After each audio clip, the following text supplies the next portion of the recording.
everybody, it's your girl Maya Milan, and you already know what time it is. I'm coming at you guys with a new Milan Monday, and today we're gonna have a little bit of fun.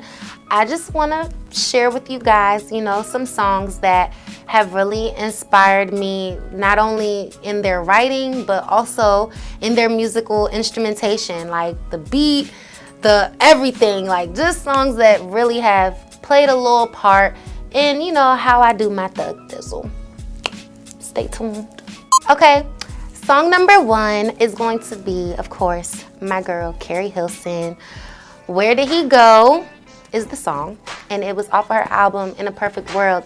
And when I found out that Carrie Hilson was writing her own records, and then writing for other people, it inspired me, because it's like, wow, not only can she really sing, but her ad-libs, her even song structure, everything was just on point to me.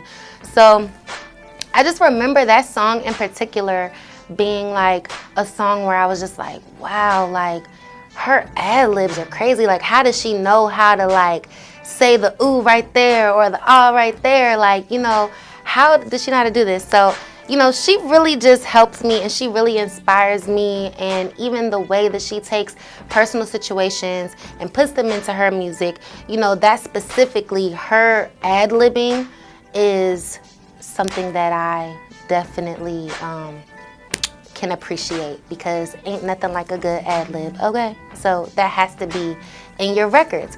I make sure in all my songs I have poppin' ad-libs, because when you're in the car singing, it's that one A or that one ooh that you're gonna say out of the middle of nowhere, and you're gonna feel it, okay? It takes true talent to know how to do that. And song number 2 is going to be Emotions by Destiny's Child. Growing up, Destiny's Child really shaped like not only the way I sing, but just like my ear, because I was listening to girl groups, and listening to girl groups is what taught me 3-part harmony, and learning different parts. Of course, like being in choir and stuff, that helped too.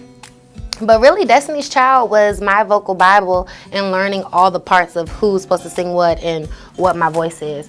So in that song, Emotions specifically, it's just emotion. That part, the whole song, their backgrounds and harmonies are so on point that, it inspired me in my music to make sure that I'm having full backgrounds.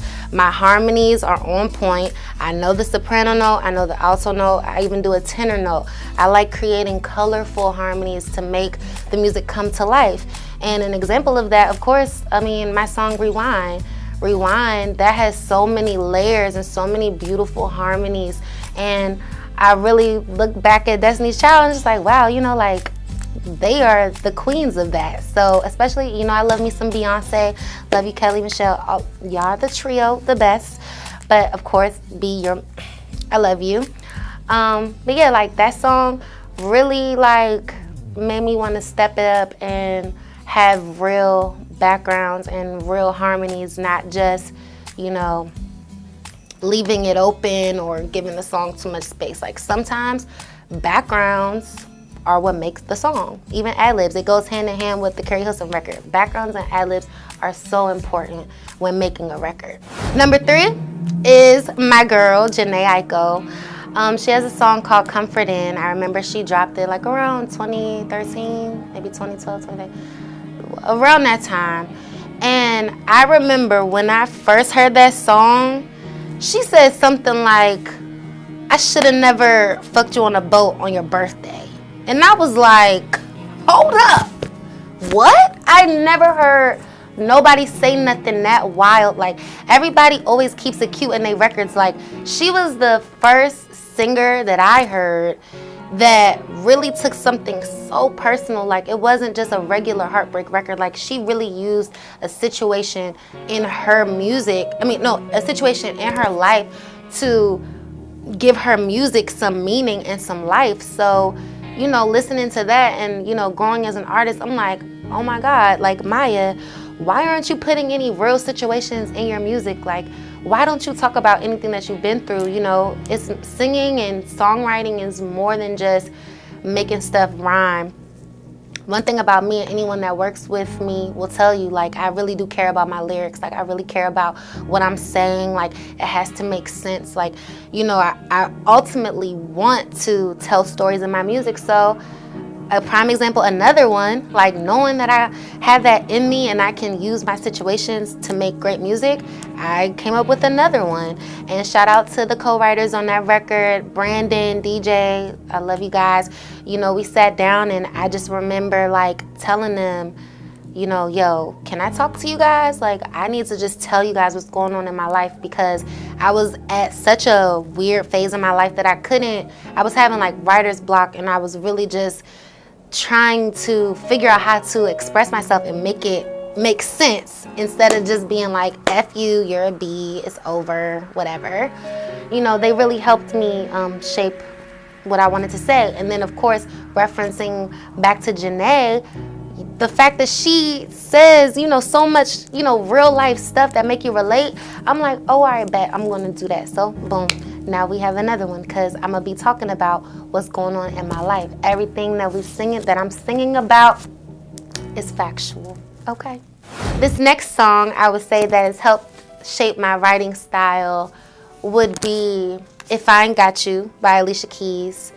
I feel like just the overall ambiance of the record, the instrumentation, the writing, you know, is something that has a very genuine appeal. And even the chords in the beginning, you know, it's just like you will never forget those chords. Like, you know, when you hear that beginning song, that's If I Ain't Got You by Alicia Keys. Like, more so I would say, not only did this song inspire, you know, like my writing style, but also my musical style, because the piano-based records I totally love, and I know that, you know, my voice sounds great over piano, which is why, you know, we have Honest. Honest is here. My song Honest kind of reminds me of a If I Ain't Got You vibe, because those beginning chords in Honest, like, to me, are unforgettable. Like, when you hear those chords in the beginning, you're never going to forget it. And I can just appreciate real music. I can appreciate real instruments, you know, at the end of the day. And I feel like that record was just so soulful and powerful that it was like, you know, I want to have a soulful piano record where I can really be transparent, you know, with myself. So, you know, just little blueprints like that, like just taking away from what some of these artists have done and how they have done it, has definitely helped mold me in the journey that I'm on. Because one thing I'm gonna tell you is that everything has already been done, okay? It's not about who did it first, but it's about who's doing it better, okay? So everything, when people say be original, it's like, be original really means take that, make it your own, okay? Do something that no one else would do.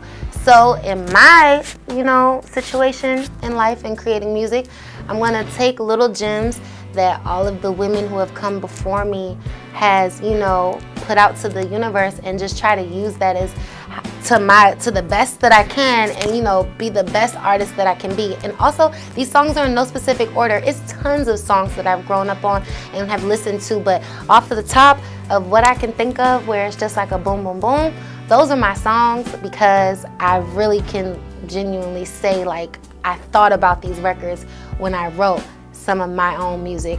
So I hope you guys enjoyed this little tea time with me, and I hope that you guys can feel inspired and just know that, you know, we all take a little bit from everyone, but it's about making it your own, and it's about, you know, putting a little bit of you in it. So keep it cute, guys.